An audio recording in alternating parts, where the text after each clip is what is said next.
रायगडच्या रोहा येथील धामणसई इंद्रदेव धनगरवाडीला भीषण आग लागली आणि आगीमध्ये एकूण 48 घरं, 12 वाड्या आणि 3 पडीक घरं अशी 58 घरांची असलेली वाडी जळून खाक झाल्याची प्राथमिक माहिती समोर आली आहे। त्याचबरोबर घरामध्ये असलेल्या जीवनावश्यक वस्तू सुद्धा आगीच्या भक्ष्यस्थानी आलेल्या आहेत। जळून सगळं काही खाक झालंय।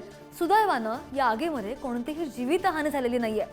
ग्रामस्थ आणि शाळेच्या विद्यार्थ्यांनी शासनाकडे लवकरच आम्हाला आमची घरं बांधून द्या, लागणारं साहित्य द्या अशी मागणी केलेली आहे आणि त्यासाठी आज तहसीलदार यांना निवेदन सुद्धा देण्यात आलेलं आहे।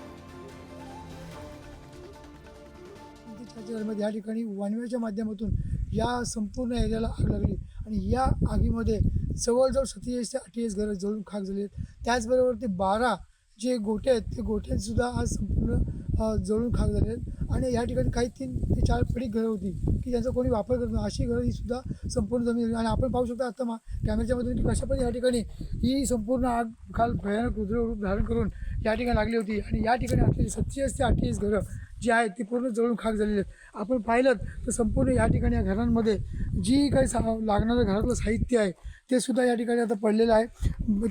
नागरिकांची भांडी असेल किंवा कपडे किंवा जे घात ठेवलेले रांजण असतील ते संपूर्ण या ठिकाणी जळून खाक झाले आहेत। एक पाहिलं तर आपण कशा पद्धतीने या ठिकाणी आणि हा संपूर्ण ही जी काही भांडी आहेत ही कुठल्याही प्रकारचे आज उपयोगी येणार नाहीत। अशा परिस्थितीने या ठिकाणी संपूर्ण सामान जो नागरिकांचा आहे तो अस्ताव्यस्त पडलेला आहे। आपण एकंदरीत पाहिलं तर आज अजूनही सुद्धा ही जी या ठिकाणी जी आग आहे ही अजून धगधगते आहे। आपण पाहिलं तर कशा पद्धतीने या ठिकाणी धूर निघतोय किंवा आजही या संपूर्ण परिसर आगीने वेढा घातलेला आहे। पुणे न्यूज सागर जैन, रायगड, रोहा।